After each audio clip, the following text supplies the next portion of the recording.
मित्रों, जैसा कि हम सभी जानते हैं, अभी का जो युग चल रहा है उसे कलयुग माना जाता है। इस युग में हो रहे पापों की वजह से लोगों के मन में यह ख्याल उठता रहता है कि कल युग का अंत कब और कैसे होगा। मित्रों, सनातन धर्म ग्रंथों के अनुसार 4 युग होते हैं: सतयुग, त्रेतायुग, द्वापर युग और कलयुग। हर युग का समय निर्धारित किया हुआ होता है। जब युग का निर्धारित किया हुआ समय पूर्ण हो जाता है तब युग परिवर्तन होता है। युग परिवर्तन के अनुसार सब कुछ बदल जाता है। युग की आयु, इंसानों की आयु एवं उनके विकास एवं सभी जीव जंतु युग के अनुसार बदल जाते हैं। तो आज हम बात करेंगे जो युग अभी चल रहा है, कल युग के बारे में कि कल युग का समय पूर्ण होने पर इसका अंत किस प्रकार होगा। मित्रों, हिंदू धर्म एवं पुराणों के अनुसार कलयुग की आयु 4,32,000 साल बताई गई है। युगों की आयु हर युग में पाप बढ़ने पर समय अनुपात के द्वारा घटती चली जाती है। 4 युगों में प्रथम युग होता है सतयुग, जिसकी आयु 17,28,000 वर्ष की होती है। उसके बाद आता है त्रेतायुग, जिसकी आयु 12,96,000 वर्ष हो जाती है। उसके बाद आता है द्वापर युग, जिसकी आयु 8,64,000 वर्ष होती है। और अब चल रहा है कलयुग, जिसकी आयु 4,32,000 साल की है। शास्त्रों में सबसे पहला और सबसे बड़ा युग सतयुग माना गया है। यह 17,28,000 वर्ष का होता है। इसमें मनुष्य की आयु करीब 1,00,000 वर्ष के आसपास बताई गई है और उसकी लंबाई 32 फीट होती थी। इस युग में भगवान ने मत्स्य, कूर्म, वाराह और नरसिंह के रूप में अवतार लिए थे। इस युग की मुद्रा रत्नमय और पात्र स्वर्ण के थे। इस युग में पाप 0% और पुण्य 100% हुआ करता था। इसी युग में सत्यवादी राजा हरिश्चंद्र भी हुए थे, जिन्होंने सत्य की रक्षा के लिए खुद के परिवार और अंत में खुद का भी बलिदान कर दिया था। सतयुग के बाद दूसरा बड़ा युग त्रेतायुग है। इसकी आयु करीब 12,96,000 वर्ष की बताई गई है। इस युग में मनुष्य की आयु लगभग 10,000 वर्ष होती थी। मनुष्य की लंबाई 21 फीट होती थी। इसी युग में भगवान राम ने अवतार लिया था। इस युग में भगवान राम ने रावण का वध किया था। राम के अलावा वामन और परशुराम के भी अवतार हुए थे। इस युग की मुद्रा स्वर्ण और पात्र चांदी के थे। त्रेता युग में पाप 25% और पुण्य 75% था। तीसरा युग, जिसे द्वापर युग कहा जाता है, इसकी आयु करीब 8,64,000 वर्ष थी और इसमें मनुष्य लगभग 1,000 वर्ष तक की आयु तक जीवित रहते थे। इस युग में मनुष्य की लंबाई 11 फीट हुआ करती थी। इसी युग में भगवान ने श्री कृष्ण के अवतार में कंस का संहार किया था और महाभारत काल भी इसी युग में चला था। इस युग की मुद्रा चांदी और पात्र तांबे के थे। द्वापर युग में पाप की मात्रा बढ़कर आधी हो गई थी।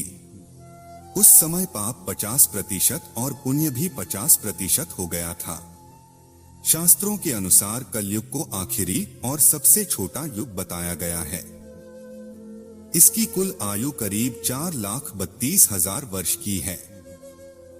मनुष्य की अधिकतम आयु 100 वर्ष के आसपास है और लंबाई 5 से 6 फीट तक है। आज के युग कल युग में पाप बहुत अधिक बढ़ चुका है। इस युग में पाप की मात्रा 75% और पुण्य 25% माना गया है। माना जाता है कि इस युग में भगवान कल्कि के रूप में एक ब्राह्मण परिवार में अवतरित होंगे। इस युग की मुद्रा लोहा और पात्र मिट्टी के बताए गए हैं। मित्रों, कलयुग का अंत एवं अंतिम चरण कैसा होगा, इसका उल्लेख पुराणों में मिलता है। तो चलिए जानते हैं कि कलयुग का अंत एवं अंतिम चरण कैसा होगा।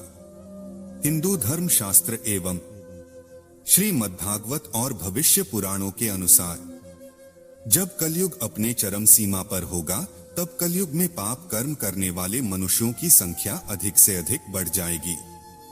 तब इस संसार में अधर्म का साम्राज्य तेजी से बढ़ जाएगा। हर जगह चोरी डकैती, लूटपाट, हत्या, अधर्म जैसे कार्य होंगे। कल युग यानी काला युग, कलह क्लेश का युग, जिस युग में सभी के मन में असंतोष हो, सभी मानसिक रूप से दुखी हो, वह युग कलयुग है। इस युग में धर्म का सिर्फ 1/4 अंश ही रह जाता है। कलयुग का प्रारंभ 3102 ईसा पूर्व हुआ था। श्रीमद् भागवत पुराण और भविष्य पुराण में कल युग के अंत का वर्णन मिलता है। सबसे पहले हम यह जान लेते हैं कि कल युग अभी कितना बाकी है। मित्रों, मनुष्य का 1 मास पितरों का 1 दिन और रात होता है। मनुष्य का 1 वर्ष देवता का 1 दिन और रात है। मनुष्य के 30 वर्ष देवता का 1 मास होता है। मनुष्य के 360 वर्ष देवता का 1 दिव्य वर्ष होता है। मनुष्य के 4,32,000 वर्ष देवताओं के 1200 दिव्य वर्ष अर्थात 1 कलयुग होता है। मनुष्य के 8,64,000 वर्ष देवताओं के 2,400 दिव्य वर्ष अर्थात 1 द्वापर युग होता है। मनुष्य के 12,96,000 वर्ष देवताओं के 3,600 दिव्य वर्ष अर्थात 1 त्रेता युग होता है। मनुष्य के 17,28,000 वर्ष अर्थात देवताओं के 4,800 दिव्य वर्ष अर्थात 1 सतयुग होता है। इस मान से कलयुग का काल 4,32,000 साल लंबा चलेगा। अभी कलयुग का प्रथम चरण ही चल रहा है। कलयुग का प्रारंभ 3102 ईसा पूर्व से हुआ था, जब 5 ग्रह मंगल, बुध, शुक्र, बृहस्पति और शनि मेष राशि पर 0 डिग्री पर हो गए थे। इसका मतलब पहले की 3102 वर्ष और अभी 2022 चल रहा है। दोनों को जोड़ दिया जाए तो 5124 वर्ष होगा, अर्थात कलयुग अभी 5124 वर्ष ही बीता है और 4,26,876 वर्ष अभी बाकी है। कलयुग के अंत में समाज हिंसक हो जाएगा। लोग एक दूसरे की संकट में सहायता नहीं करेंगे और इंसान की हत्या करने में जरा भी नहीं हिचकिचाएंगे। कलयुग के अंत में स्त्रियां अपने पति की इज्जत नहीं करेंगी और पराये मर्दों से संबंध रखेगी। जो बलवान और धनवान होगा उसी का शासन होगा। तब इंसानों की आयु 10 से 20 वर्ष ही रह जाएगी।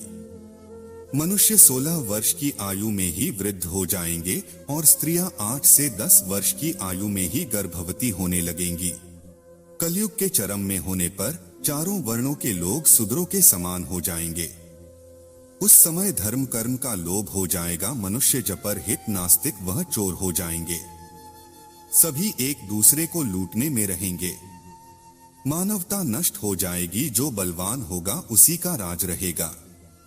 जुआ, शराब, परस्त्रीगमन और हिंसा ही धर्म होगा।